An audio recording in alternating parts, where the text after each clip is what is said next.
Teachers are natural innovators, entertainers, and problem solvers.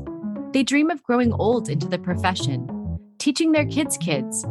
But sometimes career goals shift or change, and that makes opportunities outside of the classroom seem intangible. Questioning, who am I if I'm not a teacher? I'm your host, Alexandra Simon. And I'm your co-host, JoDee Scissors.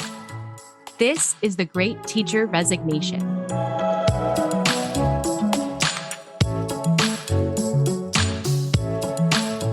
Today, our guest is Tasha Penwell. Tasha was a non-traditional student who finished her degrees balancing full-time work and family. She understands the value of education and the opportunities that come with it.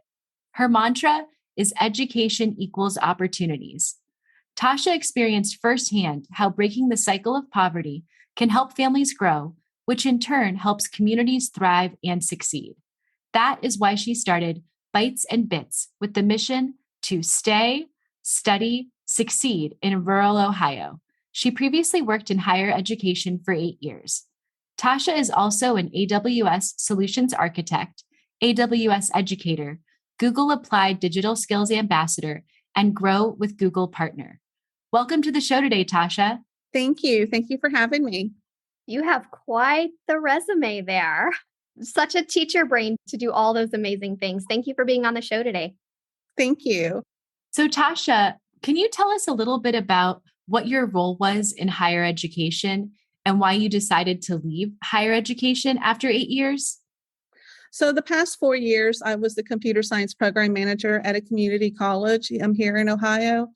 I enjoy teaching. I love teaching. I kind of went into teaching by accident. I started as an adjunct and I just kind of fell in love with just kind of paying it forward in regards to helping other people learn and the excitement that they get whenever things start to click. It's just an awesome feeling. And you can see that confidence grow.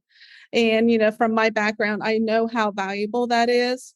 And just be able to provide that to others was just an awesome feeling. And I enjoy doing, and I still enjoy doing. My role, like I said, it was the computer science program manager. And I taught classes ranging from web development, data analytics, AWS cloud computing, a variety of different things. And I also managed the computer science program at the college and just administrative tasks and curriculum and all those things that go along with it. One of the things that I also did the past couple of years working there was I hosted computer science workshops, the CS workshops, so where I went to visit high schools. Part of it was a recruitment measure, for colleges. It was really fun just, bringing some different CS things that the students were not aware of, whether it's cloud computing, digital marketing, AR development, like creating filters for Snapchat and Facebook and Instagram. There was a lot of things that they hadn't thought about as an opportunity with CS, and just seeing that excitement and that came along with it was really great. I remember one time where I visited a school and, they were told that I was going to be doing a visit. It was a college visit. And what we did, we used a web-based application to create an AR experience, and students were able to actually make their own, and they had their phones, and then they were kind of, using the filters and just developing it. And it was a lot of fun because they were super excited about the things that they were creating, and which is an awesome feeling, right? So it sounds like you were really great at your job. You really loved it and you were passionate. You brought a lot of value, I imagine, to your community college and to your local community. So what changed for you? What made you decide to go on a different path? I got frustrated with how education at a college is kind of treated like a sales process and a sales business. And the value of education just somehow started becoming more and more of not as much as a higher concern. I've just gotten a little bit frustrated with that. I want to spend more focus on providing value to the students and to the community and focusing on that. And so I decided to leave. I made the decision my final year there with leaving in May, at the end of the school year, to give them time to prep, for the autumn for my replacement. So that was I just wanted to more focus on providing more value as opposed to going through the bureaucracy of the traditional education system and all the measures and the frustrations that come along with it. Just recently, I wrapped up, I was on the committee for State Committee of Computer Science here in the state of Ohio. It was a collaboration of 26 individuals working in, K through 12 in higher ed and businesses, trying to figure out how to revamp the computer science education curriculum here in the K through 12. And actually learned a lot through that whole entire process because my background is in higher ed, which has different requirements than the K through 12 sector does. And just hearing about all those regulations and all those policies and, everything they have to be mindful of. And I can see why there's such a frustration at the K through 12 sector as they come into higher ed. There's a lot of things like there's just such a disconnect in what regards to the opportunities with computer science, because there's all these regulations that, K through 12 has to abide by because, that's just the way it is. And during that process, because that was about an 8-month committee process, is when I started to realize like there's a lot of disconnect. It's not because they're not knowing about it, it's just because there's so much disconnect and so much policies and regulations that they have to go through. That's why they're just not given the opportunities. The students may not have the opportunities to know about some of these resources, or the concept of computer science is too intimidating or too difficult. Like they see it and they run, they think it's too hard. And it's not that it's difficult, but it's challenging, but it's problem solving. And once you kind of adopt that mentality, it's fun. It can be something you already have an interest in. Social media is one platform that I use a lot. Something they already have an interest in. And you can create filters like you see on Snapchat. You can create these filters and there's a platform how you do it, and I can show you how to do it. And it's always fantastic whenever things start to click and those wheels start to turn and they realize that it's not quite as hard as they thought it was going to be because they just never had the exposure. So when I was a teacher, I taught Google CS first as a supplemental resource to the curriculum that we were mandated to teach, But what I noticed about the curriculum was that it was not only just math integrated, but it was literacy integrated as well. And the biggest difference that I noticed when it was more of a math-based CS first lesson was the opportunity to create. It's the project-based learning that I think a lot of kids miss out on. It's the opportunity to apply a mathematical skill to a creation and design process, such as designing an app, designing a filter, whatever it may be in the computer science world. There are mathematical skills that are used and how to use that in real life scenarios. So I totally get what you're saying in terms of we have these traditional standards for mathematics in all core areas. And when we get to college, it's dispersed. Like all of the content areas are dispersed and there is not of alignment. And that's actually why a lot of young adults don't succeed their first year in college because of the huge contrast and the huge amount of expectations and different expectations moving on to either a community college or university. Yes, I agree. One of the things that I noticed whenever I was teaching classes at the college is that, I didn't give them PowerPoints. And it's like, I'm not giving you PowerPoints. You're expected to take notes and write it. So what I've started doing recently with my AWS classes that I'm doing now is started creating guided notes. So the guided notes methodology that we use, so there's 3 iterations of going through the slides. And this is something I've been adopting in pretty much everything I'm teaching now. But there's 3 iterations of going through the content. So I want to say, for example, with AWS, it's going through the slide content with the AWS Restart program. And the first time you go through it, you're going to go through all the terminology. I provide you the terminology that you need to focus on, that's relevant for what you're trying to learn right now. And then you're going to go through, it's for their purposes only. And then the second time they go through, the second iteration, there's short fill in the blank answers. So you have to read the content again and fill in the blank. And then the third time, hopefully that they've gone through it enough times and they're starting to have a better absorption of what they're trying to actually understand instead of memorization. And the third iteration is more of an open-ended kind of question. And they have the opportunity to kind of write down and have a better understanding of what they're doing. because this is the third time they've gone through it. It's a lengthy process, and it can take me anywhere from 2 to 3 hours to write the guided notes per a class.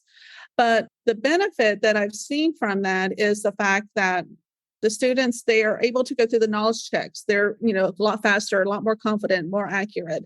But I do realize that the guided notes in the examples that I'm talking about can take anywhere from 2 to 3 hours for me to go through the content and read and create. Luckily, they're reusable, but it's time consuming. So I respect how, the K through 12, it's hard to have that much time just to focus on one particular class. It would not be feasible. But it's the expectations whenever they just wanting PowerPoints, but that's not going to help them learn. Just not reading it or reading it, it doesn't help. So can you tell us a little bit about your student demographic now that you're working with? So right now I'm working with students across the country. It's an online class. They are online classes. I'm located in Southeastern Ohio. I have students in Columbus, Ohio, which is about 2 hours away. And then I have some students Arizona, California, North Carolina within the online classes that I'm teaching right now with AWS. And just as a follow-up to AWS and being an AWS educator, how could a teacher, perhaps like a classroom teacher or even someone in higher ed, how could they become an AWS educator? So first thing that they need is to obtain their AWS Cloud Practitioner certification. So there's study guides. AWS has a lot of great resources to help prep for that, but it's a difficult exam. I've had some conversations with students about this. It's like, I'm a good test taker. I've always been a good test taker. I mean, that's a skill that I have relied upon over the years. This is not something you can rely on skill with. So to pass it, it's pretty intense, depending on your background. If you have no tech background, this would be, it requires more time to study and prep. But you'd be obtain your cloud practitioner certification. And then depending on who you're teaching for and what their needs are, you may need to get your associate level of solutions architect certification, AWS certification, and just find a school who's needing the teacher. And then they will give you, depending upon the school, if it's an AWS Academy institution, then that's one of the ways that you become an AWS educator, by being associated with that AWS Academy institution. So to kind of sum it up, you need the cloud practitioner, at the very minimum cloud practitioner certification, maybe even a solutions architect certification, and to be aligned with the school who's an AWS Academy. So when you applied and you took that test, what were kind of the basic skills you needed to even know that was something you would be good at? Was it your background in computer science? What is it exactly that drew you to get that? So for AWS, I was actually, when we got hired on at the college that I was at recently, I was looking for ways to build the computer science program. It was pretty new. We're in a very rural area. And so I was trying to find ways to broaden it. So I was seeing what other colleges were doing. And that's actually how I came across AWS. It was in 2018 when I first learned about AWS. So it's been 4 years since I first started playing with AWS. And what I like about AWS is it removes some of the barriers. So if you are looking to develop, if you're looking to build, if you're looking to create a startup, some of the barriers is just the technology infrastructure and needing the racks and the servers and just all of that stuff. And what AWS does, it helps remove some of that barrier. So whether you're trying to fill a need for the community, or you just see that there's an opportunity, there's a business opportunity that nobody else is capitalizing on, AWS provides the opportunities to do that. So AWS can be, for computing, for databases, robotics, AR, gaming. There's a wide variety of things you can do with AWS. So why I brought that into the college was just because it's diversity and there's such a demand for that particular field. So for my background, my bachelor's is in IT and my master's is in information systems management. So there's alignment with the database component. But from ultimately having that AWS certification and having that AWS knowledge with the college that I was associated with or that I was working out helped provide it more value to the students. And, as more of the college was the second AWS Academy in the state of Ohio. So just provided more value to it. I want to clarify for our listeners what AWS is. It's Amazon Web Services. And so it's a subsidiary of Amazon, right? Yes. It's on-demand cloud computing platforms, Yes. right? Correct. And you know what I think is really interesting, what Tasha shared earlier, is that computer science can sound really scary for a lot of young people. I had friends who had started studying computer science in high school, and I was like, wow, you must be super smart. Cause like I was a theater kid, I was in an art school, which I probably could have done computer science too. But I love the idea of really bringing it down to the interests of young people, right? By engaging them in something that they're going to connect with and breaking it down. It sounds like the way that you prepare your lessons, you're doing a lot of scaffolding. You're starting simple, you're building up to where they have to learn more on their own about AWS and about the courses that you're teaching. But what I really find interesting is what teachers could bring to the tech industry. Because a lot of times, or even just tech education, a lot of times what I've found in the schools that I've taught at is the person who comes in and they teach the computer science class, or I think there's AP computer science. There's someone who was a computer scientist, like that was their thing. They were not a teacher first. And maybe this is their first time teaching. And it kind of reminds me of when they bring in someone who speaks Spanish to be a Spanish teacher, but they don't have an education background. And a lot of times that does not go well, you know, for both specialties. So I'm wondering what you could share from your experience, kind of being on both sides of the equation. What can teachers bring into the tech industry and then into tech education specifically?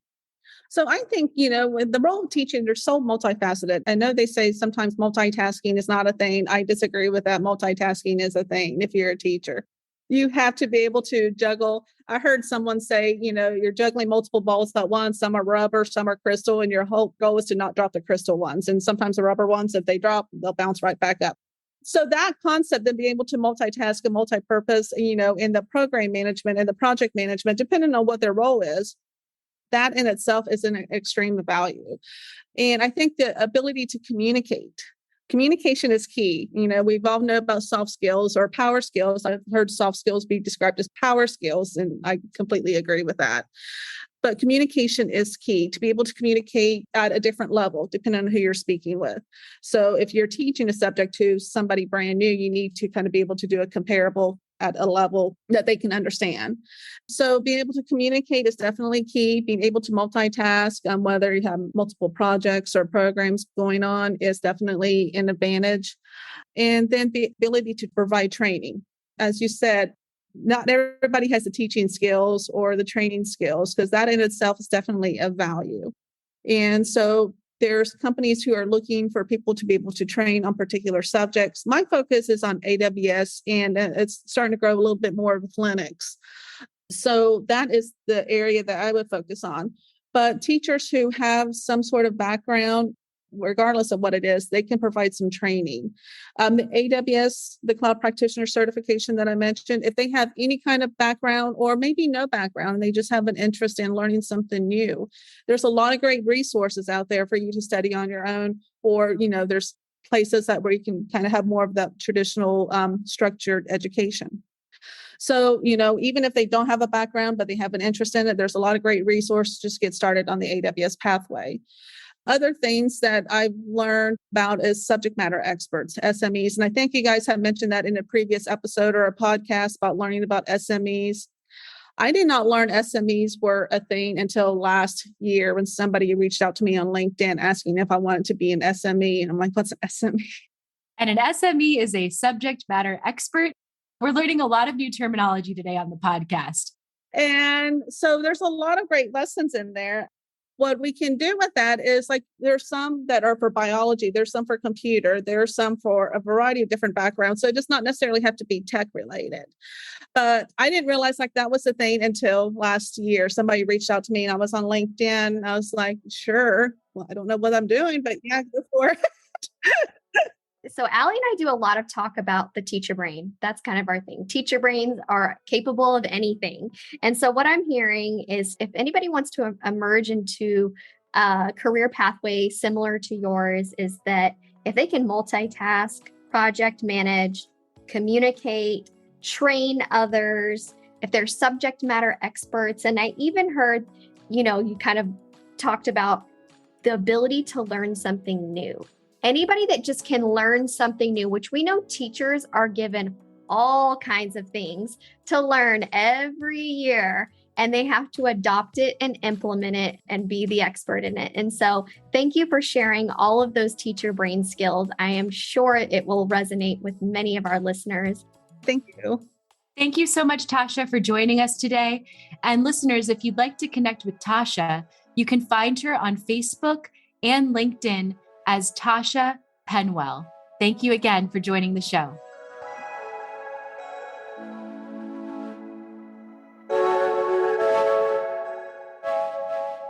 If you liked the Great Teacher Resignation, give us a 5-star rating and follow us on Instagram, Facebook, Apple Podcasts, Spotify, Google Podcasts, Amazon Music, and Audible. Today's episode was written and recorded by me, Alexandra Simon, and my co-host, JoDee Scissors. Executive produced by Teacher Brain. Produced and edited by Emily Porter.